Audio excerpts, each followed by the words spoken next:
Hey, I'm Amanda from Trifecta Fitness. We're proud to be Clarksville's new Get Fit headquarters. Trifecta Fitness is a state-of-the-art spin and strength training studio. Our spin studio is truly one of a kind in this area, complete with 20 state-of-the-art live fitness bikes and an incredible sound system. Our strength training is done in small groups of 6 or fewer, and all of our strength and spin classes are scalable for every level of experience. Come see us in the heart of Clarksville, just behind MAPCO at the corner of Old Trenton Road and Wilma Rudolph Boulevard. Call us for more info at 931-542-6265 or download our Trifecta Fitness app for a full list of upcoming classes.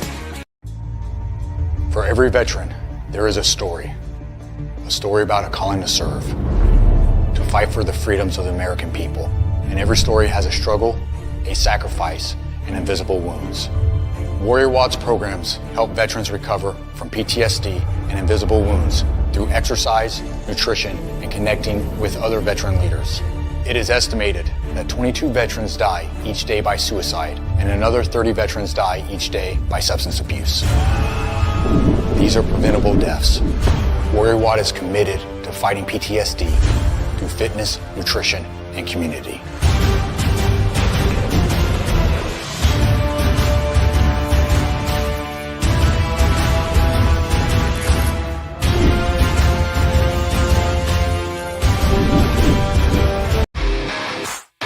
All right. Welcome back.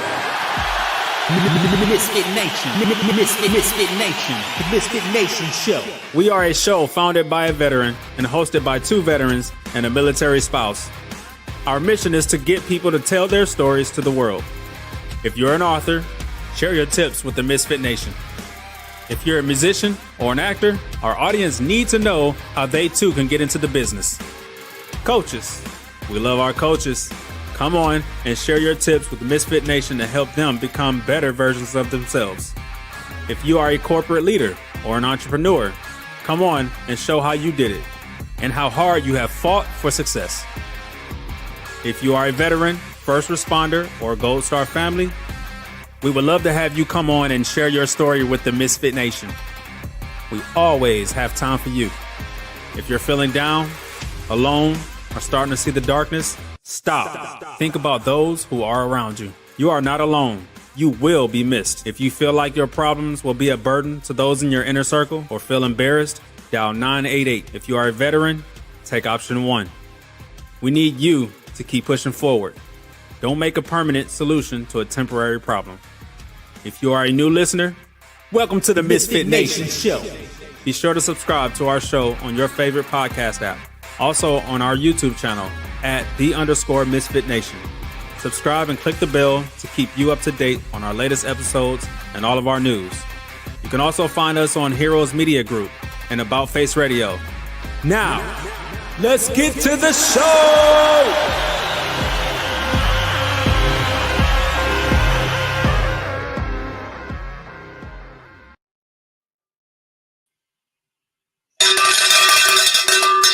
All right. Welcome back to the MisFitNation. It's your Thursday after dinner show. I know you have plenty of things you can do tonight, but you're here with us, and we thank you for hanging out with us.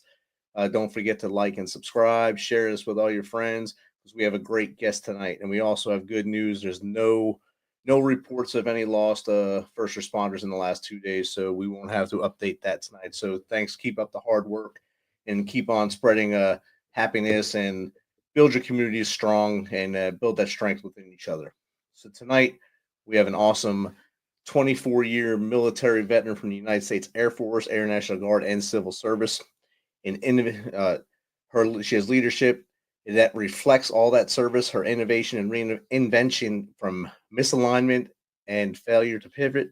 Her 24 years of service were spent in STEM fields, where she served as a surveillance operator on an AWACS during Desert Storm and counter-drug operations, managing training programs built from the ground up, testing, train-to-trainer, inspections, curriculum development, DSCS, GPS, health clinic, administering cutting-edge drug-free treatments for depression and anxiety. So without further ado, let's welcome U.S. Air Force veteran, career and life coach, founder of Elysian Dream LLC, Georgia Lee Arts. Welcome, Georgia.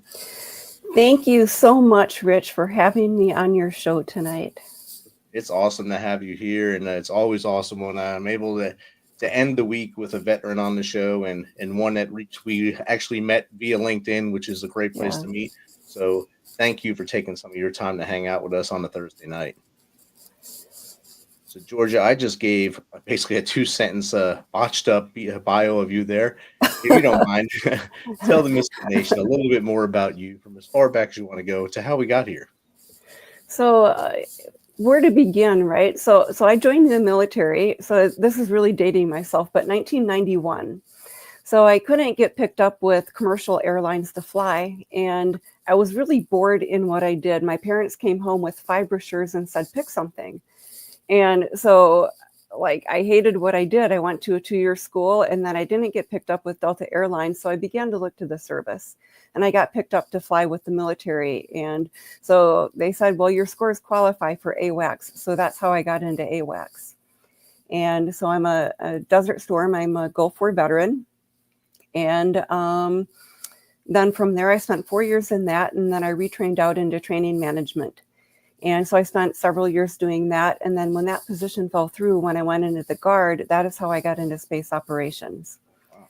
Okay.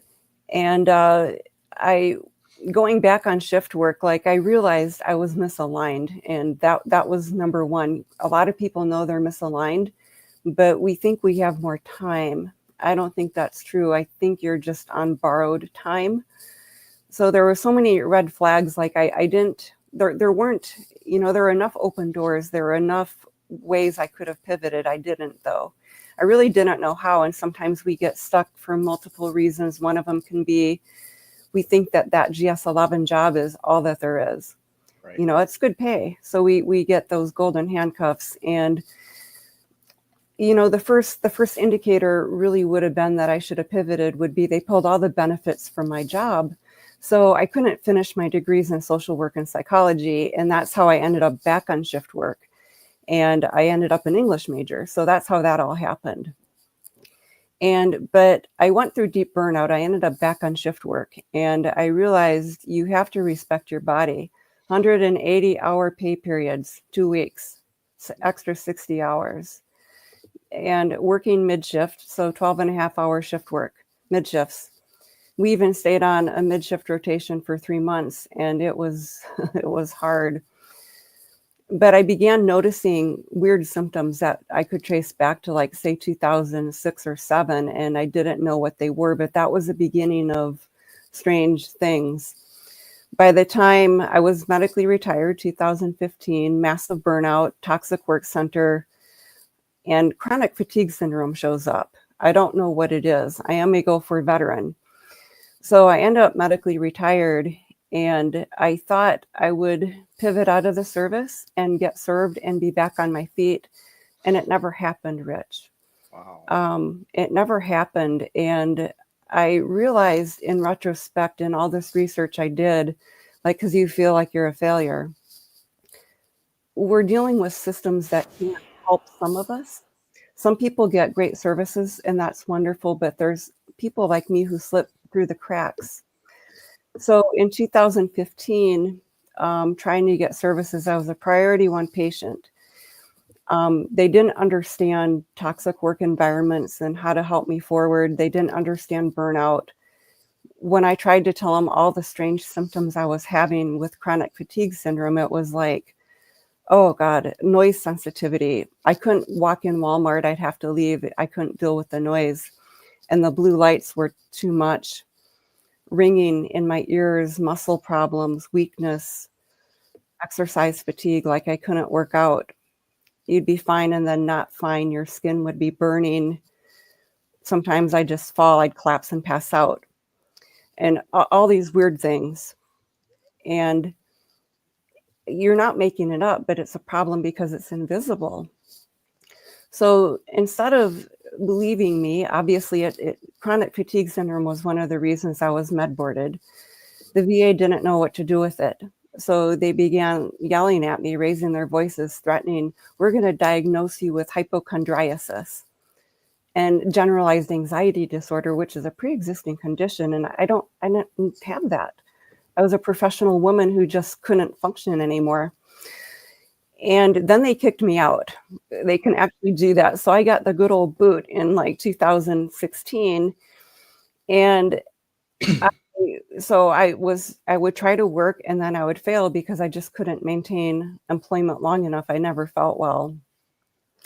And going through vocational rehabilitation didn't really work out. And most veterans never get through the system.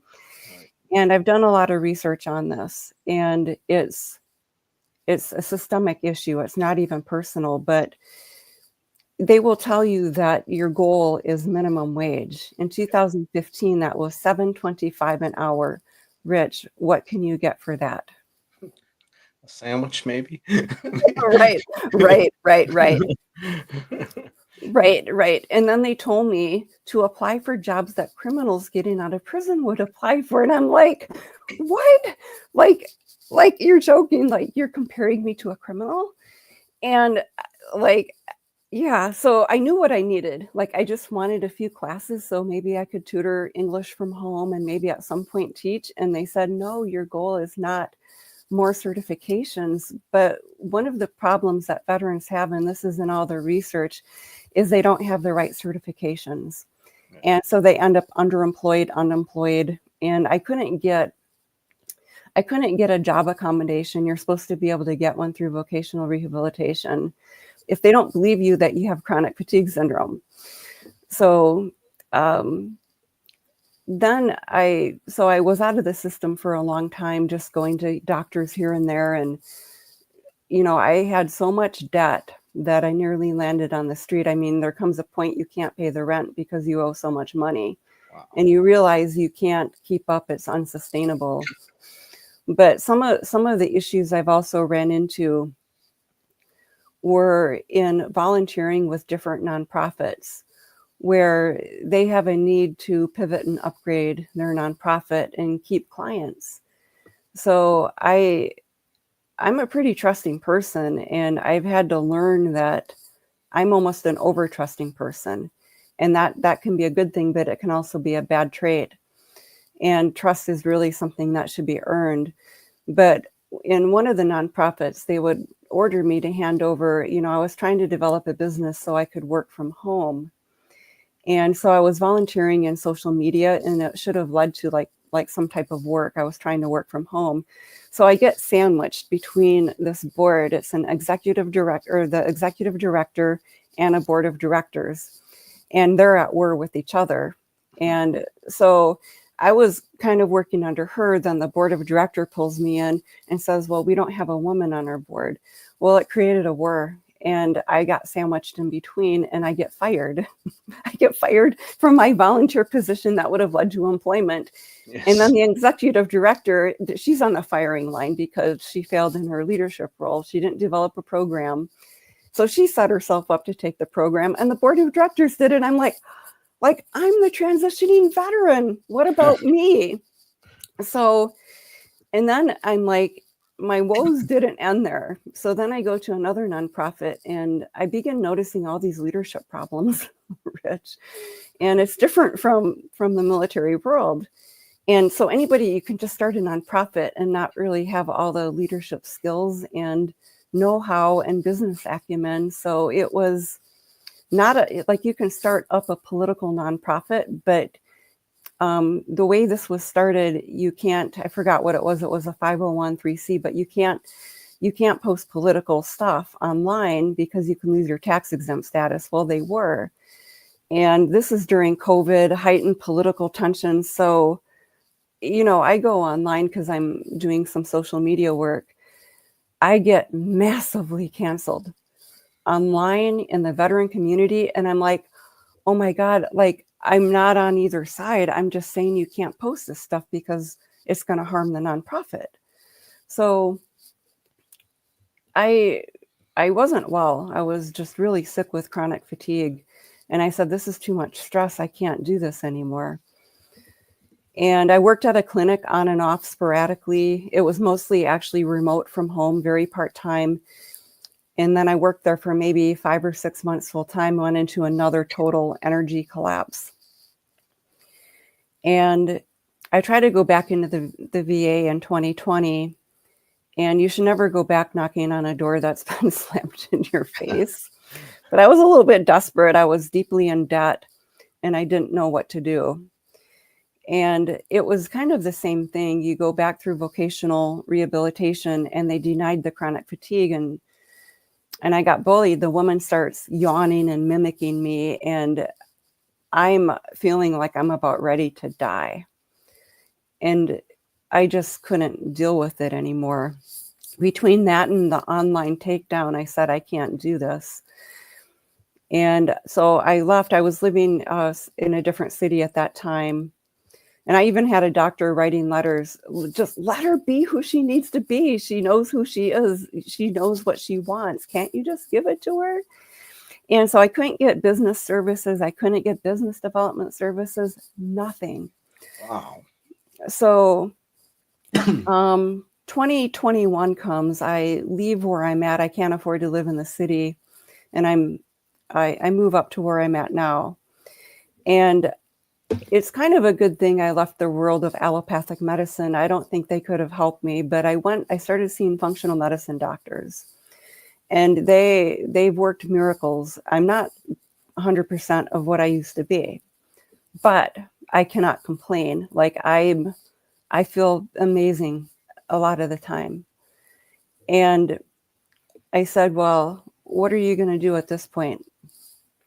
So I began looking at everything I've done. Like I didn't know how to do a master resume. I didn't know what a targeted resume was. There's in all the services I had gone through, they don't, for whatever reason, give you some of those bare bone basics. But I began learning what all those things were. I began learning about the labor market. Once I began evaluating my own skills, Rich, I realized that I had a gold mine. But I'm not from the business world. So how do I pull all of that into the business world? Well, we begin leading long before we give ourselves credit for. And in a way, we don't call ourselves coaches, some of us, but we begin coaching long before, especially in critical services where you have, like, take an AWACS mission. If you have somebody who's bringing a problem to the job, that could result in something really bad. And when I was in AWACS, I remember the Black Hawk shoot down. It was one of our other air crews that was responsible. But the repercussions were just horrendous. I mean, became an international incident, plastered all over the news. And all of our air crews had to go through retraining and huge scrutiny, political scrutiny. So I learned the value of, definitely attention to detail and not messing stuff up, but also taking care of people. I forgot where I was even going with all of that. But yeah, so evaluating my skills, trying to figure out what do I have to offer? What is my why? And so it begins with, well, I failed to pivot, and we can blame our toxic work environments, but it's really about how we overcome stuff and what do we do with it going forward? How do we help other people? So it became a question of, so part of what I went through in being medically retired was in trauma. In a toxic work center, people respond differently. So I don't know what you're going to do, Rich. You might beat somebody up, but I learned how to be like a deer, the one that stands in front of your car saying, come on, run me over. So I checked out. So basically that is not a good thing. So if you dissociate, you've checked out of your identity. It isn't the end of the world. So I didn't have services, but I have a bit of a background, and I had to learn how to bring myself back to presence, how to recover my own life with really no services, and say, what can I do moving forward? And so that began research into what is identity. And I discovered, well, there's a whole world of professional identity, and I'm going to tell you what that is and why it's important. And this is where there's a huge gap in our vocational rehabilitation, and we can't fix our systems, right? We can only fix us. So professional identity is not just your title, but it's how you see yourself in relation to your work. It is who you are and why you work why you work matters, why your work matters. It's your values, it's your skills, it's your perception of oneself in a profession. But it's also related to occupational wellness. So that is about personal satisfaction and enrichment from your work. So it involves aligning your career, your personal values, your interests, your skills, and it's about purpose and fulfillment. And so occupational wellness is really critical to all the other dimensions of wellness. There's many dimensions of wellness. So if you're not allowed to have basic occupational wellness, they're going to pull out a job list of minimum wage jobs with, we'll just say, Walmart identities. Like, I'm not picking on Walmart. I like Walmart, but they're pre-made identities, and you just have to pick one. And it doesn't align with who you are. It doesn't help you get out of burnout. And I said, there just has to be something more. And that's when I discovered, well, professional identity is 55% of also the way Americans relate. So, and a lot of people are misaligned in the work that they do. So in some of the research I did, here's some interesting numbers. I call it the zombie apocalypse. Do you like horror movies? Yes. You do? All right. So this is the zombie apocalypse. So 99% of college kids choose the wrong path. They go on to be the 40% of mid-career professionals who regret their choice. They wish they could have chosen a different major, but guess what? They're stuck. They're stuck in debt. They probably have a family and a mortgage, and they don't know how to pivot. And we have 89% as the highest rate of burnout. And for women executives and leaders, it's even higher. You know, they have more burnout than men do. Only 20% of people can tell you that they like the work that they do. 14% of people can say that they're in optimal happiness and thriving. And 50% of people lack purpose and meaning. 47% of mid-career professionals regret their choices and wish they could pivot, and they just don't know how. 44% of veterans struggle with their identity when they pivot from the service. And the number one regret is that people don't live the life of their dream. So if they can't figure out who they are in all of this stuff, they're going to have that number one regret. And how do we get to living a life that is meaningful without regrets? And so a lot of people don't really have the right tools.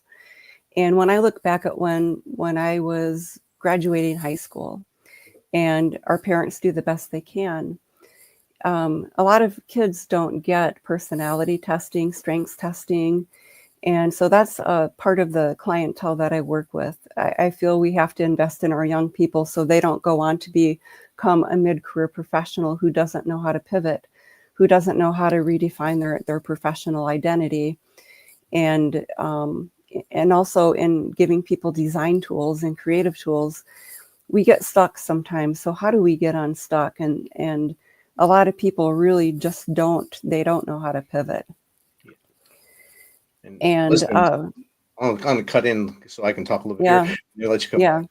yeah. Don't let me ramble on forever, because I probably will. You were going good there. I had to get myself in here. I retired in 2015, so the same time you were going through your VA battle there and voc rehab battle. And the things you said about the voc rehab were the same exact things they said to me. They told me, "Oh, you were a sergeant first class. You don't need more college. You can get this job. You can take a GS4 and do this, or you can go become a 911 operator on post just to get your foot in the door." I said, "I don't want to do that. I want a job that's requisite of what I've done throughout my career and move forward." So he said, "All right, go downtown." And I wound up in a place just like you did, where they send people that are basically coming from a halfway house into there or off the street into there. And I said, "This is what we're doing to our veterans," as now I am a veteran and I'm getting kicked in the chest by these guys. So I had to find my own path, and I wound up volunteering at the Red Cross for a lot of hours before I found my first job after 365 days. So it's not like if someone was listening to you say that she can't be right. It's right. It's what they do to us, and it's like a button that they have to press to do it to you. Right. And all of those things are what I call dream barriers. If you're not in working in a field that you enjoy, that you're aligned in, that you're not burning out in, and I'd already gone through burnout. You can't beat a dead horse, or it's the pounding of that square peg in a round hole.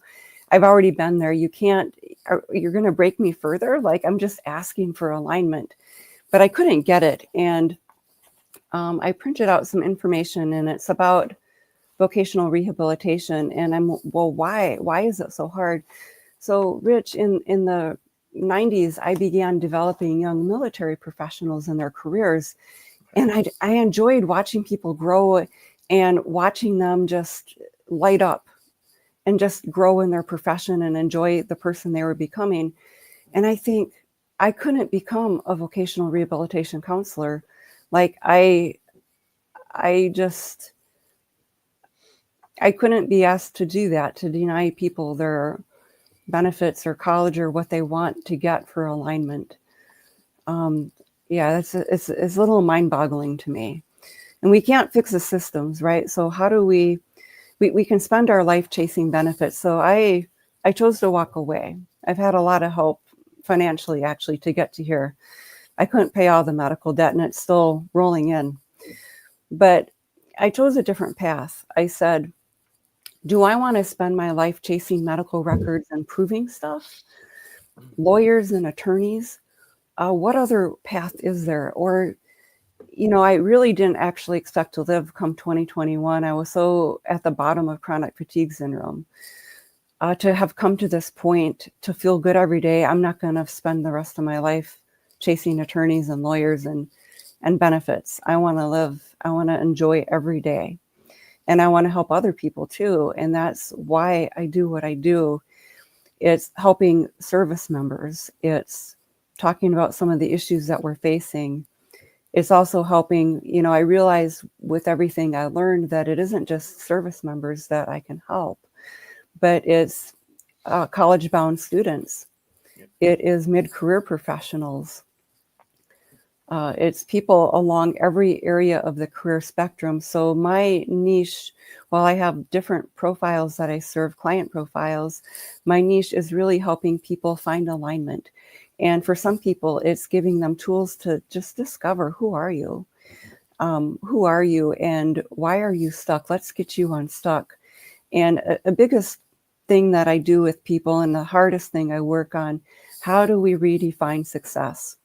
Right. And part of my failure too was, as a woman, not really knowing how to set boundaries. And that can actually help you as a leader at work and in your marriage. But I didn't know how to say no. And, you can have a value in a marriage of, well, we want to earn so much money and we're after all these things. But at some point, if you're burning out, something has to give. And for me, it did. The husband wants the country club and all these fancy cars, and you're like, I'm done. I'm burned out. So at some point, you have to redefine what success is. The beautiful home I had, 2-story home, fireplaces running the length of the house from the upper to the lower, 10 miles from the ocean, situated in the vineyards. I mean, you can't, it's kind of a beautiful life, but at some point you're like, I don't even care. Like, you go home and you don't even appreciate your house because you're so burned out. So if I had redefined success and just pivoted, so we're afraid to pivot to something that may pay a little less because we think that we've failed. We think that, what are people going to think? Or, we don't want to admit that we failed. So we don't pivot. But I think if we just pivot, and maybe it doesn't have to be a pay cut, but maybe if we just pivot, like when I look at everything I lost, if I would have just pivoted, I wouldn't have lost everything I lost. But there's so many lessons in it. And I said, I can't not help people. I can't not help people. And everybody's, the whole world's in an identity crisis. You have college-bound kids trying to figure out who they are for the first time. They have to have a professional identity when they were probably home playing video games before that. Definitely. And then you get the mid-career people who get stuck and then you get transitioning veterans. So in my book, I write about the veteran identity gap.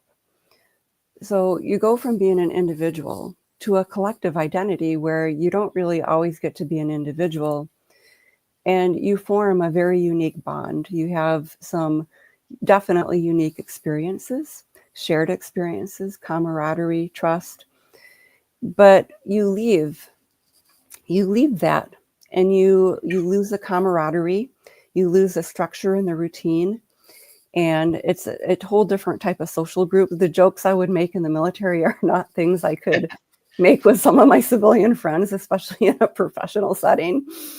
And you probably, and it's one of the toughest things I do is working against specifically officers when we work on a resume. It's who are you beyond the rank and the ribbons and the leadership and the authority? Because there are oftentimes they're applying for these roles that don't define any of that. So, okay, we have to take colonel or whatever off the resume. But how can we still get you that satisfaction in life? How can we make your transition easier? And, one of the things I see people doing is becoming coaches. And that's definitely a bit of a leadership role. So that would be one way some people might get satisfaction. One thing I see with enlisted people, why they re-enlist. They don't have a plan, and they like the money they're getting, but they don't necessarily like what they do. And that's where I come in. So things they're probably not going to get in the military: personality testing, strengths testing, and a whole bunch of other stuff that I do. So once you figure out who you are, and I've always known who I am, but I just got off the beaten course, that a lot of people really just never really figured that out, or by the time they figure it out, they don't know how to make that pivot. So there's always a way, right, for people. And what are some of the things that you felt in your transition that were hard, Rich? I think the biggest thing for me in my transition was over believing that I would get hired right away. I had so much confidence that that job was going to be there when I got out. I didn't anticipate that all the jobs that I was going to look for were the same jobs that all my superiors were going for before I got out. And they were still sitting in there. All the people that mentored me were still sitting in those positions for years and years and years. And there was no more positions. So by the time I was getting out, all those positions were filled with all the people who got out, like probably midway through GWAT. And I was coming out towards the end, at the end of my career after 14 years in GWAT. And they were just still sitting there and those jobs weren't there. So I hit that brick wall and I said, there's going to be other jobs. I kept being positive, but losing confidence, being positive, losing confidence, being positive, losing confidence, until I drove from Tennessee up to Washington, D.C. for an interview at the Homeland Security Emergency Management Office for District of Columbia. And I sat there. As I was sitting there getting asked the questions, I knew they didn't want me. They just wanted to interview me because I was a veteran. So they'd get a check mark that they interviewed a veteran. But I can feel it just by their questions, what they were doing. And I left there a little dejected, but more motivated to move on with my life. And that's when I got a call to apply for something else. And I got that job exactly 365 days after I retired. Wow. A whole year. Yeah, exactly 365. It's a lengthy wait. Yes, it is. But I was able to be resilient and fight through it. And thankfully, I have a strong, better half in my house. And she kept me pushing forward. Not let me get down on myself, and had me keep getting up every day and doing stuff instead of just sitting on the couch and drinking with the dogs. Right. And military spouses too, they go through their own transition issues. So, and I never really had that awareness until I started working with a few other coaches that I do. It's called Mission Transition. So I do some work with Semper Forward with it, which is a nonprofit in Wisconsin, and then also with Sparrow Consulting. So we put together seminars for transitioning veterans. And so Janine Smith, Sparrow Consulting. So she's a spouse. So she works on the spouse spectrum, and then I work on the military spectrum. But it's definitely an eye opener that we're all struggling. with different things. And we don't always get our needs met through services that should service. It's just really the way it is. And we have to find another way out. And I kind of call it the glue trap, because when you think about red tape, what's on the back of it? It's glue. Yeah. Glue. And you can die in the red tape process. And I said, I can't do this. We don't know how much life we have left. And I want to spend it not chasing red tape. I want to spend it helping people. Exactly. So. And you said you work with the Semper Forward Foundation, and there's actually a question in the chat from at Semper Strong. They ask, how can transitioning veterans avoid burnout while navigating career and life changes? Any practical steps that we can take? So avoiding burnout. Okay, so planning before you pivot, like not just getting orders to get out. Let's plan a significant time ahead of that. And there's a lot of things. You have to take care of your health. Don't always chase the highest paycheck. Pace yourself. Getting a job is stressful. One of the things I kind of failed at, and I really wasn't well enough to try to do everything at the same time with chronic fatigue, but networking is really crucial, and I wasn't taught how to do it. I'm learning that now. And so that would have been one of the most critical things I probably could have started with, was building a network. And in the TAPS class, we're not really given all the tools to do that. Like, I think they geared me in 2015 towards civil service when I was actually looking for jobs in the private sector. They couldn't show me how to do a resume for that. They didn't tell me what's a master resume, a targeted resume.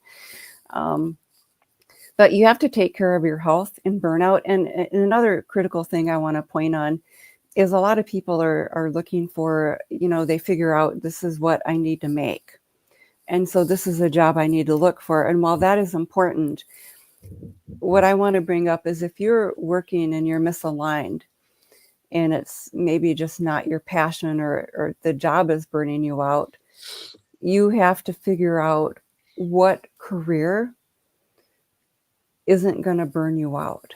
Right. And you have to learn how to redefine success. Those are probably the two biggest things. Because once you don't have your health anymore, once you can't work anymore, you can really lose everything. You definitely do. And if you wake up in the morning, you say, I have to go to work, that's not a job you like. It's not a job that is fulfilling your purpose.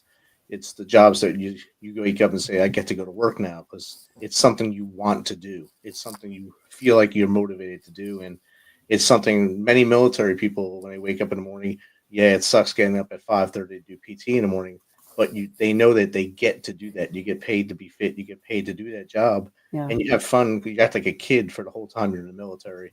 No matter what you're doing, you're still playing a kid's game. That's why I looked at it as I was playing G.I. Joe my whole career for 22 years.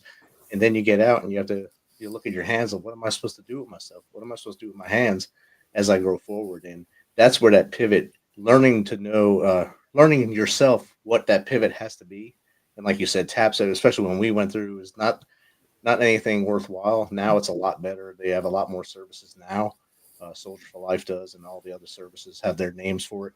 It's a much better program now, where they do internships. They do skills classes where they can get certifications within the last 120 days of service.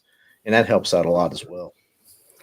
Right. And I think a big thing too is that service members have to realize that they're going through a transitory period, and it may feel uncomfortable and it may be stressful at times. And so stress management, managing stress is really critical, and maybe getting some physical fitness in if they're able. Those would be critical things. And having the awareness that really everything, when we think about the dimensions of wellness, everything is shifting in your life. It could be a little bit on the emotional side. It could be your mental health and your relationships. It could even be on the spiritual side. It could be on the intellectual side, the physical side, environmental, financial, and definitely occupational. So realize that all those areas, and social, all those things are shifting. So you have to have a plan for it. And I can't tell each person what that would be. Every person has to define it for themselves. And it's like taking a blank worksheet. Okay, I know I'm going to be going through all this. So you have the awareness. Having awareness is crucial. So, okay, what do I want my future to look like? So kind of making a roadmap. What do I want the finances to look like? Where I'm relocating to, what does it cost to live? Can I maybe take that job that pays a little less if I need to? What kind of an occupation do I want to do? Am I going to really enjoy this? And when they're pivoting too, it's not just the service members, but their family members are pivoting with them.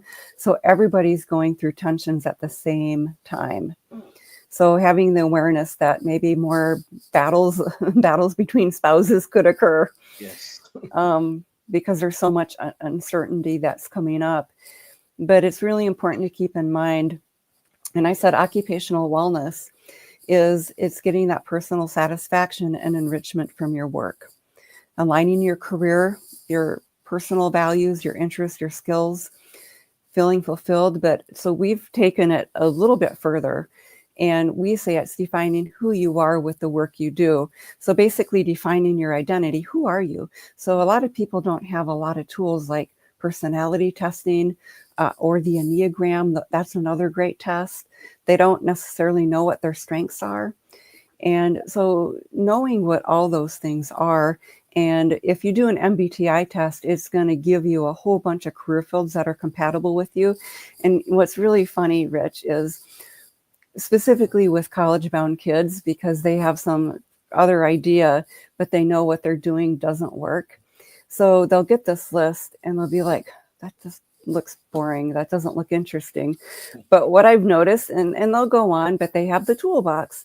So they're going to pivot back around and land on something that we talked about that was really boring before. And they're going to write me back and say, Georgia, this is what I'm doing and I really enjoy it.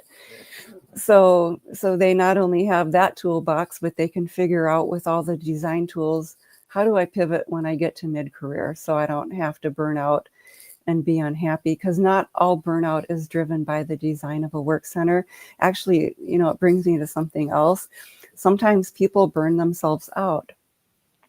So I've worked with people who so if we might have an MBTI style, and it could be even extroverts burn themselves out, but I have a good example of an introvert. So you have somebody who's more introverted and they could be in, like, say, a sales position. And they could also have a strength in that MBTI where they are, what is the right word? It is not aggressive, but they're like the go-getter. But they have that same in their strength. So I've seen where strengths can actually become a weakness. And we all have our strengths that become weaknesses too. So I'll tell you one of mine. So as somebody who's visionary, I could burn myself out creating, right? And I've realized, like, I could just spin stuff out. And I realized that at some point, Georgia, you have to get stuff done. So I need, if I have a partner, it would be somebody who is, so I'm the visionary, but I need the integrator. If you've read this book, it's called Rocket Fuel. And I've known I've needed like my other half for a long time, but I do get it done if I keep myself aligned. So when I get my ideas, they go in a notebook for a rainy day. I can't just start pumping out 10 new blog articles and whatever hits my brain. So that's how a strength can become a weakness. And Janine Smith said, assertive is the word. Yeah, thank you. My brain couldn't find out what it was. Thank you for coming, Janine. And she thanked you for the shout out earlier as well. Yeah. We got another question in here from Mission Mindset. Okay. What's the first step for a veteran who feels lost in their post-service career path? How do we start aligning our life and career? Okay. So the first step I would say is contact me. That's what I specialize in. Who are you? Who are you after service? Who are you without the uniform? Let's help you redefine your life forward. And we're going to look at every facet of who you are. And so redefining, because you're going to be a little bit lost. But if you don't have a career path you're already enthused about laid out, it's going to be harder when you come to the private sector. So before you leave the service, if you're not enthused about what you're doing and you don't know what that is in the private sector, come and work with me, because I'm going to help you target something. And part of what I do too is in the world of design, because a lot of people invest time, money, and energy into something. Could be a degree, it could be a relocation from the West Coast to the East Coast. Let's ideate that. Let's come up with multiple potential pathways, and let's go out and test those to see if they're reality. What is the reality of that? So maybe that career path, maybe it's not going to lead to, maybe that job is not on the hot job list. Maybe it's going to be, maybe AI is going to take it over. So let's look at the reality of something before you go out and do it. I'm not sure if that answered the question or if I got off track. I think you got that one. That was a good answer right there. And another question came in while you were answering that question. So at Valor Vet asks, Georgia, as a fellow veteran, how did your military experience shape your approach to identity coaching and career transitions? Let me see. I think, so in my career, like I've always had to show up with an answer on the red carpet or you're going to get it. Like you just don't show up and not have an answer for your higher command. So knowing how to look for answers, knowing how to find at least three solutions, and going through Siri. So I went through survival school in the early 90s, being an AWACS crew member, 3 weeks of survival school in Washington State, which is rough, really rugged terrain. So I weighed maybe 110 pounds. If I was lucky, I was almost underweight for 5'6" with a 70-pound pack. But you go through survival, evasion, resistance, escape in a prisoner of war camp, a simulated one. And so I said, wow, what did you agree to? Like, what did you get yourself into? It was the hardest thing I've ever done, but it was the best thing I've ever done because it taught me skills I can't get those anywhere else. You can't learn that. But it really taught me overcoming hardships. So every time in my life I've gone through something hard, I've looked back and said, if you made it through that, come on, you can get through this. And it's maybe an inner compass and just knowing that you have to do it.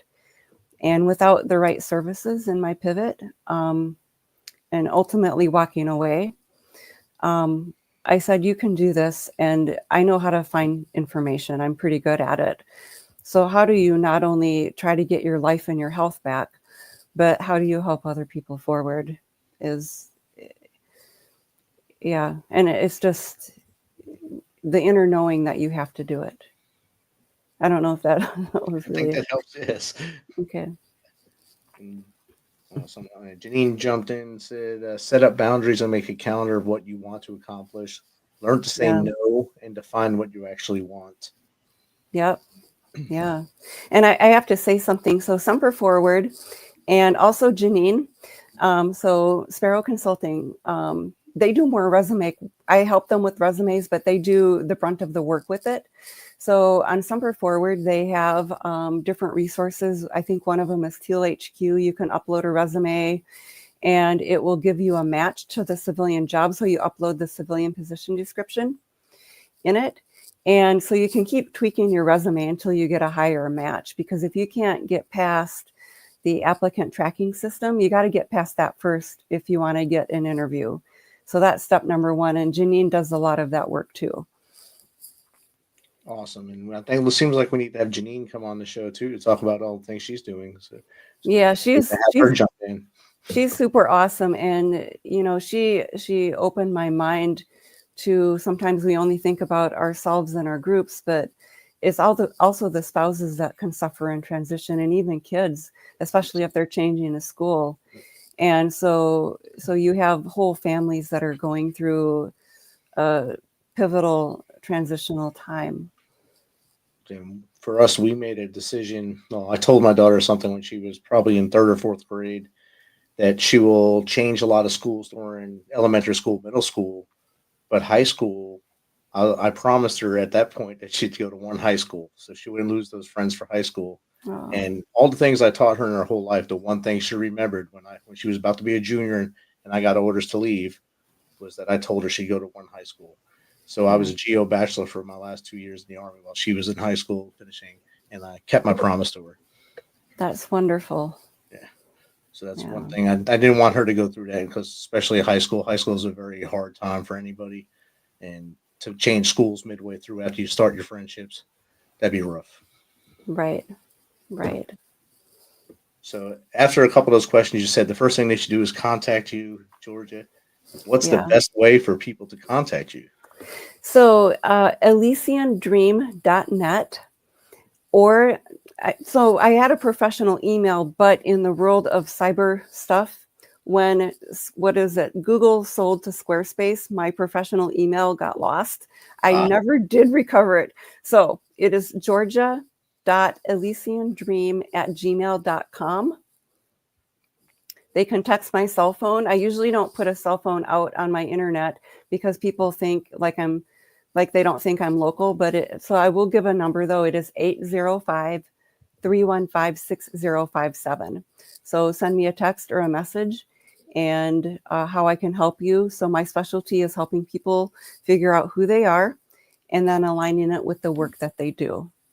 And I'm we're not exactly partners, but I have to call it a resource with Sparrow Consulting and with Semper Forward to help with the other aspect, which is the resume, the cover letter, and a job board. So awesome. I shared your website, your email, plus your Facebook and LinkedIn in the chat. So everyone, they can find you in one of those ways and align with you, definitely. Super. That's awesome. And Georgia, what I usually ask my guests before they leave is to tell the Misfit Nation 3 things they can start doing tomorrow to make themselves more successful in life. What would that be? Know who you are. So go through get personality testing, strengths testing. You can come to me if you want some of it. So figure out who you are and then align that with the work that you do. And reach out to people who can help in that transition. So you're never alone in your transition, right? We're struggling, we're going through hardships. Sometimes we go through different emotions and we feel like there's no one to talk to. Counselors can be great, but sometimes they can't relate to the experience exactly. And that's what we're here for. We're peers who get you, we understand you. We can talk to you, we can guide you toward other resources. So you're not alone. Definitely. Georgia, thank you for coming on and sharing your insights with us and of course your whole story. Yeah. You're the first AWACS person I've met, so that's a check off the wall. So awesome. Thank you.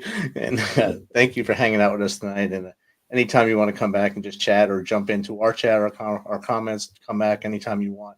You're more than welcome. Thank you so much, Rich. And have a great night. You too. Good night, Misfit Nation.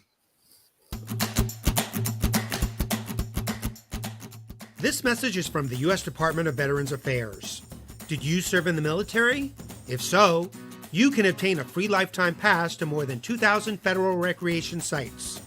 These sites are located across more than 400 million acres of public lands, including national parks, wildlife refuges, and forests. The lands host activities to fit any lifestyle: hiking, biking, fishing, camping, and much more. Gold Star families are also eligible for these free lifetime passes. Plus, they cover entrance fees for a driver and all passengers in a car, or up to 3 additional adults at sites that charge per person. Obtaining one is easy. Just go to the National Park Service website, nps.gov, or the National Park Service app.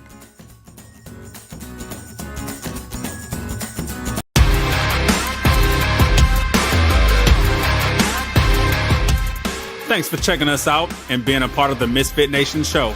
Don't forget to visit our website at themisfitnation.com. That's themisfitnation.com. Check out all our past episodes and get some of the great Misfit Nation gear for you and your family. As always, be humble, stay hungry, and keep hustling because we are Misfit Nation. Misfit Nation.